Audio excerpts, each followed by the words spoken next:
आश्चर्यचकित की बात यह है कि ऐसे कई एरियाज है जहां पर सिडको ने अपना हैंडओवर दिया नहीं है। जो जगह जिस चीज के लिए बनी गई है या आवंटित की गई है किसी को, सिडको उस जगह पे अपना काम क्यों नहीं करती है। और यहाँ पर इतनी बड़ी बड़ी प्लॉट पे जो इलीगल एनक्रोचमेंट हुआ है वो विदाउट रेंट। अच्छा, जो इलीगल चीज है वहां पर प्रशासन को अपना काम करना चाहिए।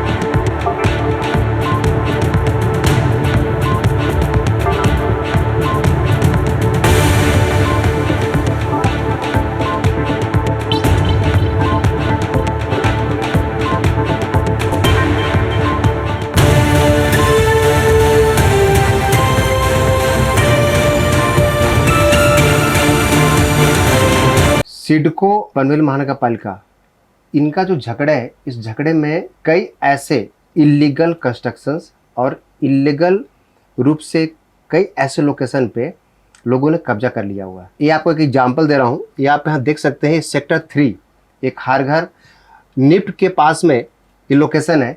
ये पनवेल महानगर पालिका के अंतर्गत आनी चाहिए और ये सिडको के भी अंडर में है।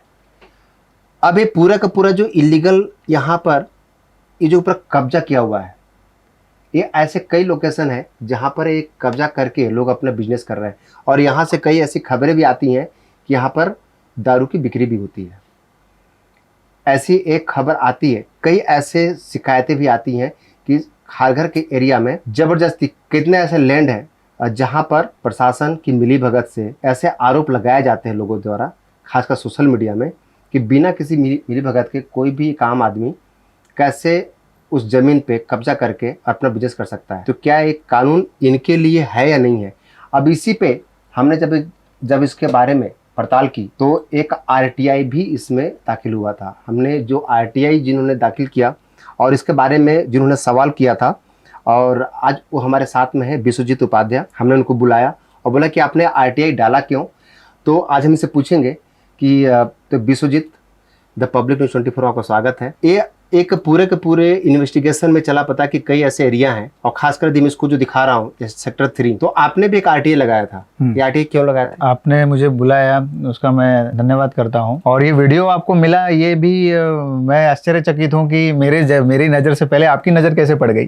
ये इसके लिए मैं आपके शोधकर्ताओं को बधाई देता हूँ कि ऐसे इसके अलावा भी साहब बहुत से ऐसी जगह हैं खारघर में है, पनवेल में है, न्यू पनवेल में है, कामोठा एरिया में है, कलम्बोली में है, जहां पर इलीगल एक्रोचमेंट हुआ है। सिडको की जो जगह है, जब ये सिडको की जगह जा रही है महानगर पालिका को, हम लोगों ने आज 4 साल हो गया है महानगर पालिका को वोट दिया है। आज की डेट में हम लोग तो यही सोच रहे हैं कि वहां के जो कर्ता धर्ता है वो महानगर पालिका है। लेकिन आश्चर्यचकित की बात यह है कि ऐसे कई एरियाज है जहां पर सिडको ने अपना हैंडओवर दिया नहीं है, और ऐसे कई एरिया है जहां पर महानगर पालिका एक्टिव है। तो इस कश्मकश में जो रहीवासी है वो इस तकलीफ में है कि आखिर अगर उनके ऊपर कोई तकलीफ आए तो वो किसके पास जाए। ये आज भी एक बहुत बड़ा सवाल है। ये आज भी बहुत बड़ा सवाल है 4 साल के बाद भी, क्योंकि आदमी को चाहिए समाधान चाहिए होगा तो वो किसी को कंप्लेंट करेगा या किसी को अपनी त्रासदी बताएगा। तो जब वो सिडको की तरफ जाए तो सिडको बोले नहीं है, हमारे अंतर्गत नहीं आता है एरिया, और जब वो महानगर पालिका की तरफ जाए तो महानगर पालिका कहती है कि नहीं, हमारे अंतर्गत नहीं आता है एरिया। तो ये कब तक चलेगा। इसी चीज़ के लिए मैंने एक आरटीआई डाला था, जनवरी महीने में मैंने आरटीआई डाला था। कई ऐसे जगह है खारघर में जो सेक्टर 3 में ही, क्योंकि मैं खुद सेक्टर 3 में रहता हूँ, जो कि इलीगल एनक्रोचमेंट वहां पर हुआ है। तो मेरा ये जानने का उद्देश्य सिर्फ इतना था कि ये जगह जो वहाँ पर इंक्रोच में, देखिए कोई भी आदमी व्यवसाय करे, पेट के लिए अगर काम कर रहा है तो उसको वो कर रहा है, वो अपना रोजी रोटी चला रहा है। क्योंकि आज भूखमरी है, कोरोना के 2 साल के बाद में लोग घरों से निकले हैं और कुछ कमाना चाहते हैं, कमाए, कोई बात नहीं है। लेकिन जो जगह जिस चीज़ के लिए बनी गई है या आवंटित की गई है किसी को, सिडको उस जगह पे अपना काम क्यों नहीं करती है। सिडको जहां पर एक इंच का पैसा ले रही है लोगों से, जैसे हम लोगों को बिल आए, टैक्स भरने के लिए बिल आया टैक्स, तो उसका तो हमारे पर लगातार बोल रहे हैं कि उसको भरो। और यहाँ पर इतनी बड़ी बड़ी प्लॉट पे जो इलीगल एनक्रोचमेंट हुआ है वो विदाउट इलेक्ट्रिक, और लोग अपना अपना काम भी कर और रहे अपना हैं। काम कर रहे हैं, वो लोग कमा रहे हैं। और इसमें एक सबसे बड़ी बात यह है कि आज खारघर का जो पूरा एरिया है, कई ऐसे लोकेशन है, और खासकर जब एक मुद्दा और आ रही है, इस पर हम बहस करेंगे और आपको एक्सपोज भी करेंगे कि कैसे एक टैंकर माफिया कैसे काम कर रही है। लोगों को पानी नहीं मिल रहा है, डेवलपमेंट हो रही है, तो फिर इनका पूरा प्लान क्यों नहीं है कि पानी कैसे मिले। आज लोग पानी के लिए तरस रहे हैं, और ऐसे कई लोग हैं। ये आप देख सकते हैं कि कितना बड़ा एरिया है, करोड़ों की जमीन है, और लोग यहाँ पे बिजनेस कर रहे हैं। क्या लगता है कि बिना किसी सपोर्ट का, पॉलिटिकल हो, प्रशासनिक हो, क्या ऐसा कोई भी एक आम आदमी कर सकता है क्या? सब मुझे तो नहीं लगता है कोई आम आदमी कर सकता है, क्योंकि हम अगर कहीं पे अनजान जगह पे अगर खड़े भी हो जाए तो लोग पूछते हैं कि आज की डेट में कि भाई क्या है, क्यों खड़े हो आप यहाँ पे। तो अगर लोग वहाँ पर अपना व्यवसाय जमा रहे हैं, जहाँ पर लोग आ रहे हैं, सामान की बिक्री हो रही है, सामान आ रहा है, जा रहा है, लोडिंग हो रहा है, शेडिंग हो रहा है, माल उतर रहा है, माल चढ़ रहा है, तो ये किसी ना किसी की मंजूरी से ही हो रहा है। और जाहिर बात है कि ये सब चीज़ तो एक, जब हम लोग, ये इलीगल चीज़ें हैं जो हो रही है। अच्छा, जो इलीगल चीज़ है वहाँ पर प्रशासन को अपना काम करना चाहिए। तो जाहिर बात है प्रशासन की मौजूदगी में अगर ये सब हो रहा है तो मुझे ऐसा लगता है कि इसमें प्रशासन को अपना हाथ लगाना पड़ेगा, प्रशासन को जागना पड़ेगा, प्रशासन को इसके खिलाफ कुछ ना कुछ आंदोलन, कुछ ना कुछ हम लोगों को, हम जैसे लोगों को उठना पड़ेगा आवाज़ उठाने के लिए। और हम आवाज़ भी इसलिए उठा रहे हैं कि हमारा इसमें कोई फ़ायदा नहीं, हम इसमें कुछ, हमारा कुछ उद्देश्य सेल्फ प्रॉफिट के लिए हम काम नहीं कर रहे हैं। हम सिर्फ चाहते हैं कि खारघर स्वच्छ रहे। खारघर एक नो अल्कोहलिक जोन है, खारघर को, उसको नो अल्कोहलिक जोन रखा जाए। खारघर का नाम है, अच्छा नाम है, एक एजुकेशनल जोन के नाम से उभरा हुआ एक सिटी है, जिससे उसको हमेशा वो बरकरार रहना चाहिए। इसी छोटे छोटे खारघर में अभी आने वाले समय में मलेरिया का देखिए फिर से प्रकोप बढ़ता है, हर बार ये हुआ है। तो अगर इस तरीके से अगर गंदगी फैलेगी, इस तरीके से अगर वहाँ पर जो कचरा है, ये सब सारा जो जमा होगा, तो सब आने वाले समय में ये किसको खामियाजा भुगतना पड़ेगा। सोशल मीडिया में चल रहा है कि अब खारघर रहने के लायक नहीं रहा, इतने सारे पोल्यूशन हो रहे हैं, लोग, गंदगी हो रही है, डेवलपमेंट का नाम पे कुछ नहीं हो रहा है। ये जो सब चीज़ें जो हो रही हैं, ये सब आखिर इन्फॉर्मेशन आ रही है, आखिर प्रशासन जगती क्यों नहीं है? आने वाले समय में सिर्फ खाली आपको मैं एक लोकेशन दिखाए हैं, ऐसे कई लोकेशन दिखाने वाले हैं जो पूरी की पूरी तरीके से कब्जा हो चुकी है। पनवेल महानगर पालिका को भी पता है, वार्ड अफसर को भी पता है, और सिडको को भी पता है, फिर आखिर कार्रवाई होती क्यों नहीं है, इसके बारे में आपको हम पूरा एक रिपोर्ट दिखाने वाले हैं। और खासकर जब इस टाइप का रिपोर्ट को जाता है बनाने के लिए तो बहुत सारे धमकी मिलती है, और ये जो धमकी जो मिलती है कि आप ये सब दिखाओ मत, द पब्लिक न्यूज़ 24, इस खासकर इस रिपोर्ट में भी बहुत सारे आने वाले समय में और भी धमकी मिलेंगी। ऐसे कई इलीगल कंस्ट्रक्शंस पे जब टीम गई थी, उनको धमकी मिली है, तो बिना धमकी और इस पर कभी भी कोई द पब्लिक न्यूज़ 24 की टीम डरने वाला नहीं है। और आपको पूरे सच्चाई दिखाना ये हमारी ड्यूटी है।